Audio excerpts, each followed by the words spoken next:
সুপ্রভাত বন্ধুরা, কেমন আছো তোমরা? নিশ্চয়ই ভালো আছো, আমরাও ভালো আছি। বুধবারের আরও একটা নতুন ব্লগ নিয়ে চলে এলাম। আর দেখো, সকালবেলায় বাবু কিন্তু এভাবেই মশারির মধ্যে পড়তে বসে, কারণ সকালে এত মশা থাকে আমাদের বাড়ির চারিপাশে, এত জল জমেছে যে মশা ভর্তি হয়ে যায়। তো ওকে মশারির ভিতরেই পড়তে বসাই। তো এইদিকে দেখো, আমি মাছটা বরফ ছাড়তে রেখে দিয়েছিলাম, তো বরফ ছেড়ে গেছে আর রেখে দিলাম। আর আমার সকালে রুটির তরকারি হয়ে গেছে, আর কাল সর্ষে বাটার জল ছিল সেটা দিয়ে দিয়েছি, আর চা করে নিলাম। না না, ছাতা পাতা নেই। ম্যাজিক গায়ে থেকে স্কুলে গেল, ওকে তো আমি বলে ওইটুকুর জন্য আবার তা ভিজে যাবে না। ওইটুকু হলেও খুব জোরে বৃষ্টি হলো তখন স্কুলে তখন ভিজেই ঢুকতে হবে। একটা ছাতা রাখা উচিত। আর এদিকে দেখো, বৃষ্টি তো পড়েই যাচ্ছে, মানে ঝিরঝির করে, ক্যামেরায় কিন্তু ধরা যাচ্ছে না, কিন্তু অনেকটা গেলে মানুষ সবাই ভিজে যাবে আর কি, ছাতা আর কি না নিলে বা কিছু ওয়াটারপ্রুফ কোনো কিছু না পরলে। তো সেই জন্য দাদাভাই রেনকোট পরে চলে যাচ্ছে। আর আমাদের এখানে তো সাগর হয়ে গেছে, দেখতেই পাচ্ছ, অনেক দূর পর্যন্ত গিয়ে, আর এদিক দিয়ে তো আরও দূরে, বুঝতেই পারবে না, অনেক দূর চলে গেছে জল এভাবে। তো দেখো, আমি গেট পর্যন্ত প্রতিদিন যেমন যাই, রুটিন মাফিক গিয়েছিলাম। তো আবার এসে দেখো, ভাত আর এই করলা ভাজা, উচ্ছে ভাজা করে নিলাম, আলু ভাজা, আর এদিকে ভাত আমার রেডি হয়ে গেছে। ফ্যানটা ঝাড়বো। আর এদিকে কিন্তু আমি একটা তোমার দাদাভাইয়ের গেঞ্জি সার্ফ দিলাম, আর ফ্যানটা এবার ঝেড়ে নেব, কারণ আমি সঙ্গে সঙ্গেই ঝাড়ি না, এই 2-4 মিনিট পরে আর কি ঝাড়ি, তা না হলে কিন্তু আমি এই ডেচকিটা ধরতে পারি না, সেজন্য।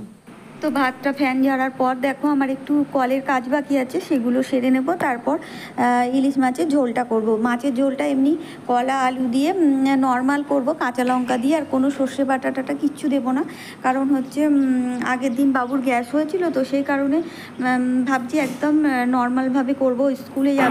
স্কুলে যাওয়ার সময় খেয়ে যাবে, আবার এসে খাবে, সে যদি গ্যাস হয়ে যায়, তাই একেবারে। আর ইলিশ মাছ তো যেমনভাবেই করো না কেন, তার টেস্টটাই তো আলাদা। যাই হোক, দেখো, আমি বাইরে কিন্তু জল তুলতে চলে এসেছি, আর জল তুলে নিয়ে ইলিশ মাছটা করতে হবে আর কি, ওটা বাকি আছে, কারণ বরফ থেকে তুলেছি, তো পুরো বরফটা না ছাড়লে মাছটা কেমন একটা হয়। যে কোনো মাছ একটু বরফটা ছেড়ে গেল, আর অন্যান্য মানে রুই মাছ বা পোনা মাছ, যে কোনো মাছ কিন্তু আমি জল দিয়ে তবু ধুয়ে জলের মধ্যে দিয়ে দিই, যাতে বরফটা তাড়াতাড়ি ছেড়ে যায়। কিন্তু ইলিশ মাছ তো আর দেবো না, তাহলে ইলিশ মাছের তেলটা নষ্ট হয়ে যাবে।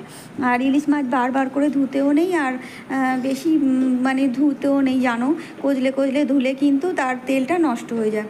তো দেখো, এখন জলের বোতলগুলো আমি নিয়ে রেডি করে ঠিকঠাক করে রেখে দিচ্ছি, দিয়ে এইবার মানে মাছটা করলেই হয়ে যাবে। আর আলু তো সিদ্ধ করা আছে, শুধু কলাটা একটু মানে সিদ্ধ হলে, আর কলা তাড়াতাড়ি হয়ে যায়, তোমরা জানো। তো সেই জন্য খুব একটা বেশি অসুবিধা হবে না। তো এখন সেই জন্য জলগুলো তুলে নিলাম, আর যে সমস্ত কাজগুলো ছিল গুছিয়ে নিলাম, নিয়ে এবার সমস্ত রেডি হয়ে গেছে, শুধু কলা দিয়ে ঝোলটা। আর বাবুর জন্য ট্যাপ থেকে একটা মানে 1 বালতি আর কি জল তুলেও রেখে দিয়েছি। দিয়ে দেখো, এখন কলা কাটতে বসে গেছি, আর কলাটা একটু সরু সরু করেই দিচ্ছি, যাতে তাড়াতাড়ি হয়ে যায়। কলা দিয়ে ঝোলটা রেডি করলে আমার মানে সকালে রান্নাটা কমপ্লিট হয়ে যাবে। তারপর তো অন্যান্য কাজ আরও আছে, জানো। আর বাবুকে এখন ঠিক টাইমে স্কুলে খাইয়ে পাঠানোটাই প্রধান উদ্দেশ্য। সেই অনুযায়ী আর কি রান্নাটা কমপ্লিট করলে আমি এখন একটু স্বস্তি পাবো। তো মাছটা দেখো, বরফ ছেড়ে গেছে পুরো, আর বারবার ধুইনি, বললাম যে ইলিশ মাছ ধুলে বেশি নষ্ট হয়ে যায়, তো সেই জন্য এখন কড়াইয়ের মধ্যে মানে মাছটা একটু হালকা ভেজে নেব। আর ভেজে নিয়ে ঝোল করে নিয়েছি দেখো, আর কিন্তু শেয়ার করিনি তোমাদের সাথে। আর 2টো কাঁচা লঙ্কা দিয়ে, কলা আলু দিয়ে একদম মানে পাতলা ঝোল করলাম। আর ঝোলটা কিন্তু দারুণ টেস্ট হয়েছিল, মাছটা আসলে দারুণ টেস্ট ছিল। তো বাবুর জন্য খাবার রেডি করে দেখো টেবিলে দিয়ে দিলাম।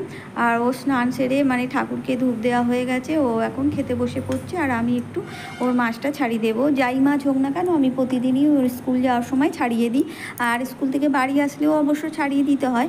একমাত্র বাড়ি থাকলে ও তখন ছাড়িয়ে খায়, কারণ এসেই তো অনলাইন ক্লাস শুরু হয়ে যায়, ওই 10-15 মিনিটের মধ্যেই মানে জামা কাপড় ছেড়ে যাওয়া করে নাকে মুখে গুঁজে আর কি আবার পড়তে বসে যায়, সেই জন্য আমি মাছটা ছাড়িয়ে দিই।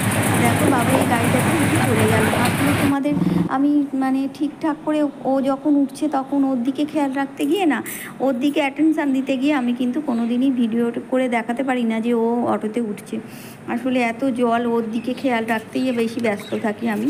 তো এসে দেখো জামা কাপড়গুলো ঘরেই মেলে দিলাম, কারণ বৃষ্টি তো টিপটিপ করে পড়েই যাচ্ছে। তো জামা কাপড় বাইরে দিয়ে কোনো লাভ নেই, দিয়ে দিলাম। তারপর এখন ওই মুড়ি আর আলুগুলো মানে 10 কেজি আলু এনেছিল কালকে রাত্রে।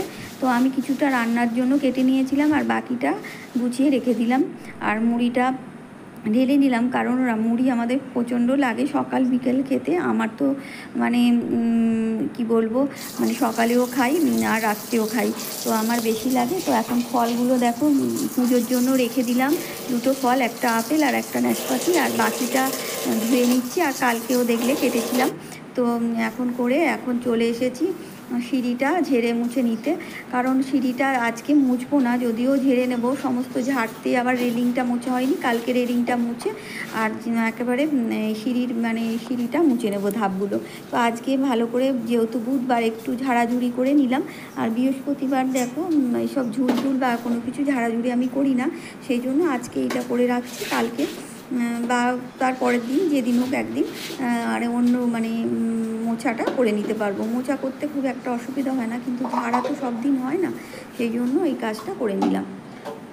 তো এখন আমি একাই আছি আর গুছিয়ে কাজটা করে নেব, তারপর পুজো সেরে তারপর অবশ্য তোমার দাদাভাই যখন আসবে তখনই খাওয়া দাওয়াটা সারবো।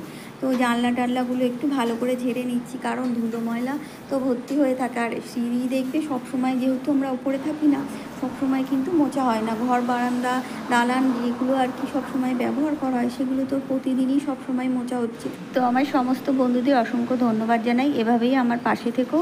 আর নতুন বন্ধু যারা পাশে থাকতে চাইছো তারা অবশ্যই সাবস্ক্রাইব করে, লাইক, কমেন্ট, শেয়ার করে পাশে থেকো। তো আগামী দিন নতুন কোনো ভিডিওর সাথে দেখা হবে। তোমরা ভালো থেকো, টাটা।